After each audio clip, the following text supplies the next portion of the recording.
Sa 1:1:12, ganito ang nakalagay.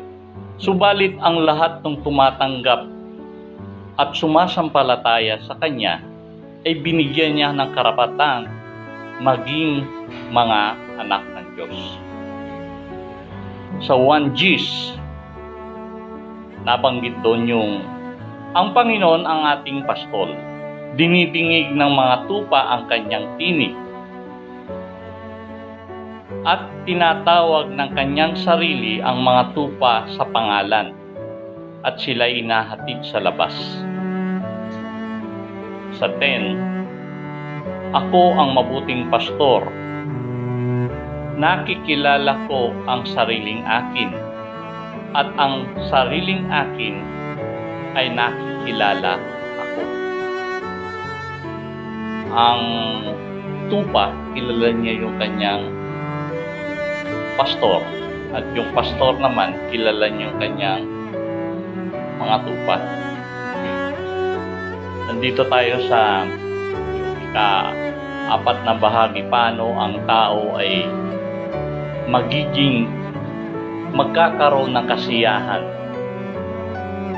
dito sa mundo. Unang-una, yung malaman mo na ano ang meaning ng buhay. Pangalawa, satisfaction. Pangatlo, kalayaan. Ang pang-apat, identity. Ano ba yung identity? Ang identity ay meron dalawang nakapaloob.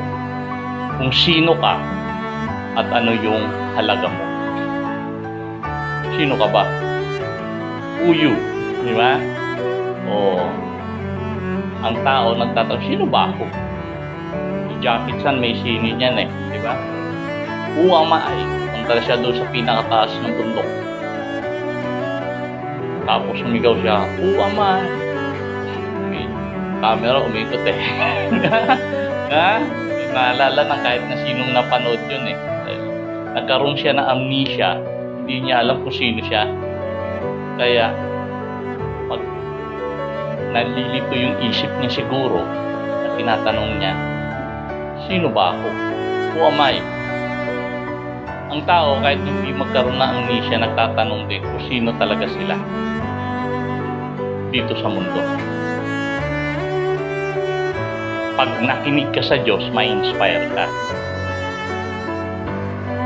Pag nakinig ka sa kaaway, matetempt ka. Yung bulong, di ba? Matetempt ka. Pag nakinig ka sa sarili mo, hangal ka. Dahil yung pananaw mo sa sarili mo, kadalasan mali. Ewan ko na naintindihan niyo ako ron. Pag pinakinggan mo sarili mo kung sino ka, lalo kang magugulo o mali ang makukuha mong sagot. Bakit? Dahil lang ating sarili, pabago-bago ng isip. Anong ibig ko sabihin ganito? Pag tingnan mo sino ka, may magsasabi ng mga tao ng opinion niya. Tingnan mo deep inside mo. Look deep inside you kung sino ka ba talaga. Kung ano yung mga desire mo sa buhay at yun ka. Di ba? Kung nung bata ka, high school ka at inisip mo, who am I? Magaling akong mag-drawing. Kaya ang gagawin mo, siguro magiging magaling akong inhinyero o magaling akong arkitekto o magiging magaling na pintor. Pagkalipas naman ng ilang panahon, magbabago na naman yung puso mo. Iba yung, siguro, para maintindihan natin parang ganito.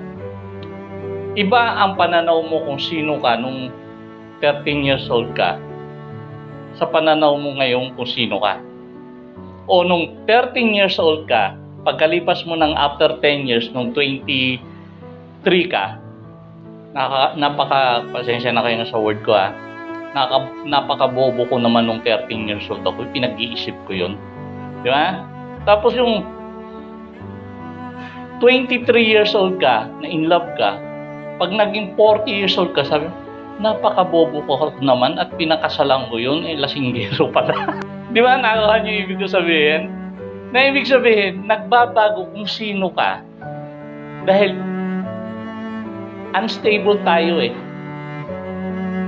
Yung pananaw natin sa sarili natin, pabago-bago. At minsan, opinion din ng kapitbahay natin o kamag-anak natin. At kadalasan, pinakikinggan natin ng ibang tao o sila ang nagdidikta kung sino tayo ang ibang tao. Halimbawa, si Juanito. Si Juanito? Yung pilay.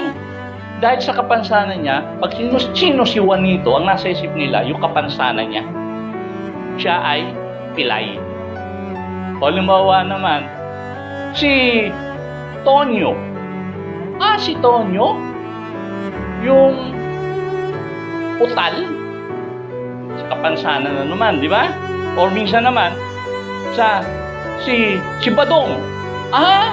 Yung magnanakaw, samantalang yung pagnanakaw ni Badong ay 30 years ago pa. Hindi na siya magnanakaw ngayon, pero dahil nga sa ginawa niya noon, nakatatak na sa kanya na si Badong, ang identity niya, sino ka? Sino si Badong? Magnanakaw. O si Robert, yung babaero. Di ba? Ganun eh. Ibig sabihin, ibang tao ang nagdidikta kung sino ka. At minsan, dahil paulit-ulit na sinasabi ng ibang tao yon, pinaniniwalaan natin kung sino tayo. Sino? Si Maricel? Yung chismosa? Di ba? Kaya, alam ng ibang tao, yung Maricel, yung chismosa. Pero pag tinanong mo si Maricel, marami siyang ibang identity. Doktor pala siya. Ano pa? Magaling pala siyang magpiano. Magaling pala siyang magluto. Pero, ibang tao magsasabi kung ano yung gusto niya ipangalan sa'yo. At ang bawat isa sa atin, may katawagan ang ibang tao tungkol sa atin. At kadalasan hindi positibo. Mapapansin mo yan? Kaya tuloy, ang pananaw ng tao pag sino siya, bumababa. O minsan paninindigan, sino ka? Pag inisip mo, matalino ka, paninindigan mo, matalino ka kahit hindi ka matalino. At minsan, kahit at tingin mo hindi ka matalino, palalabasin mo sa ibang tao, matalino ka. Kahit na, mabait yan eh. Kahit hindi ka mabait, papatudahin mo, mabait ka dahil paninindigan mo sabihin, mabait yan eh. Diba? Nakuha niyo yung punto ko. Na ibig sabihin, pag tinanong kadalasan ng tao kung sino ka, pag pinaniwalaan natin yung sarili natin, minsan kadalasan mali. Pag pinaniwalaan naman natin yung bumubulong sa atin, natetempt tayo gumawa. Paulit-ulitin sa iyo yun. Si Maricel na chismosa, si Maricel na chismosa, kahit na hindi ka na chismosa, dahil yun ang tawag sa iyo, paninindigan mo na. Si Manny na parainom, kahit na hindi na umiinom si Manny dahil lasinggero ang tawag sa kanya, paninindigan na niya. Diba? At minsan naman nakaka-degrade na rin. Pag sinabi na, si Cruz, yung yagit, kahit na hindi siya yagit, tatawagin ng yagit. Tingin na niya sarili niya, yagit siya. Dahil bakit? Yun lagi niya naririnig eh. Kapitbahay niya, tingin sa kanya, yagit siya. Kahit hindi siya pangalanan, yagit yan. Sino ka? Diba? Pag tinanong mo sino ka, meron tayong maraming sombrerong sinusuot eh. Ako ay isang hamak na karpintero lamang, ganun. Ako'y hindi mayaman. Ako'y walang pinag-aralan. Ako'y mataas ang pinag-aralan ko kaya lagi akong nakatingala. Ngayon, tingin mo naman sa ibang tao. O, aba. Kaya ibig sabihin, pag pinaniwalaan natin ang sarili natin o ibang tao kung sino tayo, both side, hindi mabuti. Sino ngayon paniniwalaan natin? Sa identity natin. Kundi kung ano ang sinabi ng Diyos tungkol sa atin. Pag tinanong, sino ka? Ang pinakamagandang sagot, ako'y anak ng Diyos. Dahil ito lang, alam natin lahat ng mali natin. Alam natin lahat ng kahinaan natin. Diba? Alam natin lahat ng pagkukulang natin sa buhay.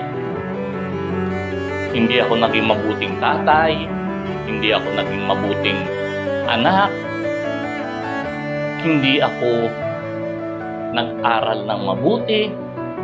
Lahat yun alam natin eh. Pero sasabihin pa rin sa atin ng Diyos, anak kita. At mahal kita. Na willing akong ibigay ang buhay ko para sa iyo. Diba? Doon sa binasa natin, ako'y mabuting pastol. Kaya kong ialay ang buhay ko para sa iyo. Dapat alam natin kung sino tayo sa sinabi ng Diyos. Hindi sa sinabi natin. Bakit? Ganito yan. Kilala tayo ng Diyos. Diba? Nabanggit yun. Kilala tayo ng Diyos. Loob, labas, kilala ng Diyos sa atin. Then tinawag kanyang anak kita. Alam mo ba na ang tupa hindi mabuting example na ang nahayop para sa tao ang tupa? Siguro narinig na nyo ilang beses to eh. Ang tupa, pag natumba yan, hindi na makatayo. Buti pa yung kambing, nakakatayo pa yan eh.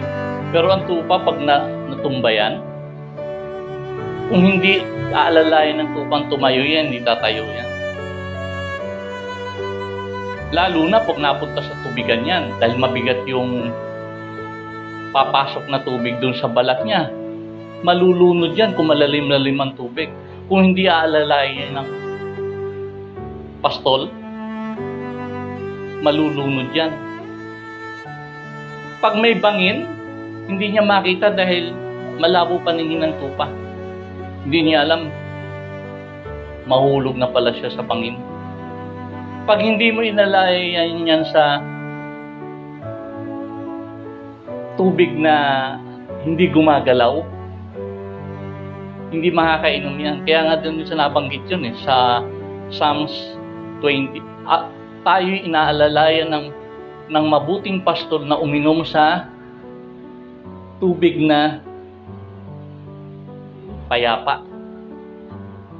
Dahil pagka umaagos ang tubig, pagpunta yan, natatangay ng kuwan yan. At yun nga, sabi, pag nabasa na nga yung kanyang lulunod yan. Ulitin ko, pasensya sa ang tupa tanga. Kagaya natin, ilang beses na tayo nag-aral, hali pa rin gagawin natin. Pero, nandun pa rin yung protection ng Diyos sa atin. Diba? Kaya, nung sabihin ng Panginoon na, ikaw, aking tupa, Ako ang iyong pastor. Ako ang iyong ama. Ikaw ang aking anak. Lahat inaasa natin sa Panginoon. Hindi tayo magmamalaki. Diba? Pag sinabing, sino ka? Matalino ako. Para mo na rin sinabi na mas matalino ako sa mga katabi ko. Diba pagmamalaki yun? Pag sinabi mo namang, sino ka? Bobo ako. Di ba minamaliit mo naman sarili mo? Dahil yun yung sinasabi lagi sa atin ng utak natin. Sino ka? Mayaman ako. Tingin mo ngayon sa lahat may hihirap. Maliliit. Pag ikaw naman sinabi mo, yagit ako. Tingin mo naman sa mayayaman dapat yung lukuran. Diba? Yun yung itinuturo ng sanlibutan eh. Kung ano ang social ang tawag nga doon, social inclination ba yun? Ano ang status mo sa buhay? Diba? Ano ba yung status mo sa buhay? Magkano ba sweldo mo? Diba? Kaya ang taong panlait eh. Sa labas, ang panlait. Kasi gusto nilang patunayan. Mas mataas sila. Pero ang totoo, alam nila ang pagkukulang nila. Alam nila ganun sila kaliit. Kaya lang manlalait sila para sabihin, mas mataas ako sa iyo. Pero ang totoo, ganun sila kababa. Sabi nga ng iba, ang taong nananakit, kaya nananakit yan kasi nasasaktan. Diba? Kaya ka lang naman nananakit dahil nasasaktan ka eh. Meron kang nararamdaman na sakit sa loob mo, gusto mo ring makasakit. Pero kung ang puso mo, pag-ibig, ang gusto mo rin ibigay sa kapwa mo, pag-ibig. Tama? Kaya, pag pinaalala sa atin ng Panginoon, sino ka? Anak kita, kaya kong ibigay ang buhay ko sa iyo. Sinasabi ng Panginoon, mahal kita. Na kahit buhay ko ibibigay ko sa iyo. Diba? Dahil ang identity ng tao masyadong mapagtunuri ang napakaraming tao. Kahit tayo mga tayo mismo. Meron tayong laging gustong maskara na isinusuot. Para pag tinanong, sino ka? Ganito ako. Pero ang totoo,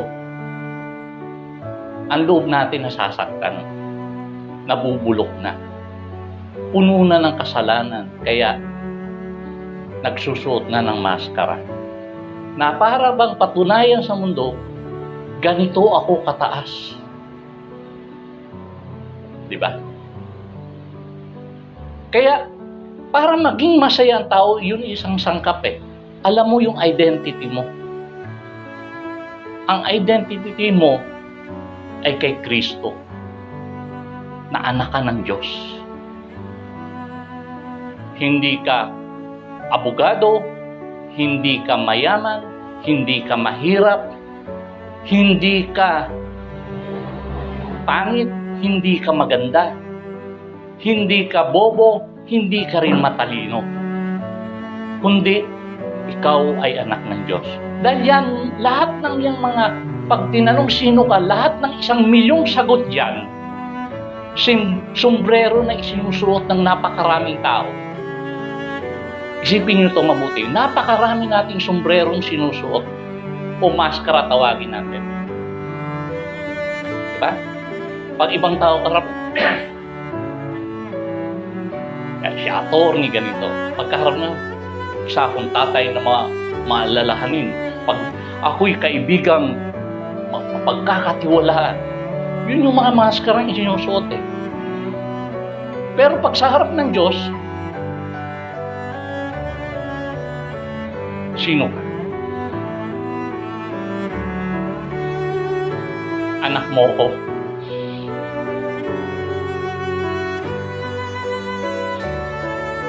Dahil yun yung totoo eh. Yun yung magpapalaya sa atin sa mga maskarang isinusuot natin. Yung tunay na tayo, anak ng Diyos. Anak ako ng Diyos.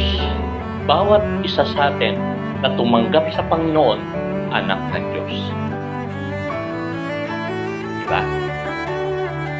Dahil yan, parang ganito yan. Lahat ng mga maskara o kung sino ka na tinatawag, parang cards yan eh. Na magkatupatong. Ang nasa taas dapat, anak ako ng Diyos. Naalala ko mayroong nagsabi ng ganito, anong gamit ng pagiging Kristiyano kung wala namang nagmamahal sa akin? Anong gamit ng pagiging Kristiyano kung wala naman akong trabaho? Anong gamit ng Kristiyano kung yagit ako? Meron tatlo akong nabanggit ha. Walang nagmamahal sa akin, wala akong trabaho, yagit ako. Lahat yan, yun yung pagkakakilala niya sa sarili niya. Diba? Yun yung tawag sa kanya na ibang tao. Pag yun ang pumasok sa isip niya, maging malungkot siya. Tama? Pero pagka ang nasa taas nun, anak ka ng Diyos, na si Kristo namatay para sa iyo, na kayang ibigay ang buhay para sa iyo, okay lang maging yagay ako? Okay lang na walang nagmamahal sa akin?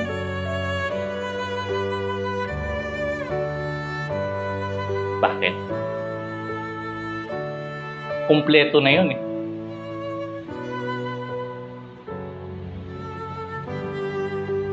Anak ako ng Diyos.